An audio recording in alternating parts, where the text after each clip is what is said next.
आज मैं आपको, पूरे देश को ये बताने आया हूं कि हमने 3 कृषि कानूनों को वापस लेने का, रिपील करने का निर्णय लिया है। बस यही कुछ चंद शब्द थे जो सुनने के लिए ये हजारों लाखों की संख्या में किसान पिछले 1 साल से दिल्ली की अलग अलग सरहदों पर बैठे हुए थे और आज इनकी तपस्या रंग लाई है। आखिरकार इन सभी की ये मेहनत, इनका दुख हमारे प्रधानमंत्री मोदी जी ने देखा और समझा और फिर इन किसान कानूनों को वापस लेने का फैसला किया। आज इन किसानों की जीत हुई है, तो मैं आपको दिखा रही हूँ कि किस तरह से इस जीत का जश्न मनाया जा रहा है दिल्ली के अलग अलग इन बॉर्डर्स पर। सिंघू बॉर्डर की बात करें, टीकरी बॉर्डर या गाजीपुर बॉर्डर, हर जगह इस वक्त जश्न का माहौल है।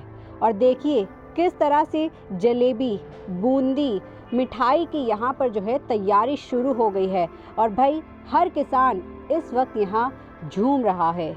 आखिरकार 1 साल बाद उन्हें जीत जो हासिल हुई है, ये एक बहुत बड़ा पल है इन सभी किसानों के लिए, इन किसान संगठनों के लिए जो 1 साल से लड़ते रहे हैं। हमारी तरफ से भी इन सभी किसान भाइयों को बहुत बहुत शुभकामनाएं। लेकिन आप ये बात भी ज़रूर सुनते जाइए कि हमारे देश के प्रधानमंत्री मोदी जी ने इन कानूनों के लिए आज के अपने संबोधन में क्या क्या कहा है। साथियों,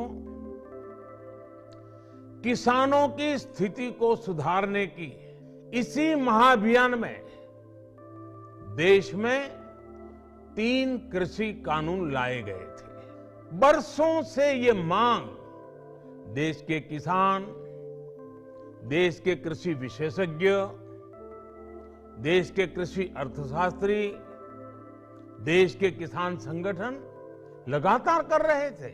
देश के कोने कोने में कोटि कोटि किसानों ने, अनेक किसान संगठनों ने इसका स्वागत किया। हम अपने प्रयासों के बावजूद कुछ किसानों को समझा नहीं पाए। भले ही किसानों का एक वर्ग ही विरोध कर रहा था, लेकिन फिर भी ये हमारे लिए महत्वपूर्ण था।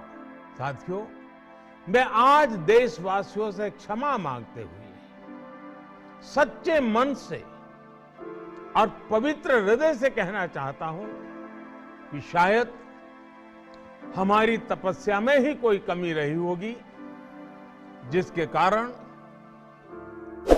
दिए के प्रकाश जैसा सत्य कुछ किसान भाइयों को हम समझा नहीं पाए।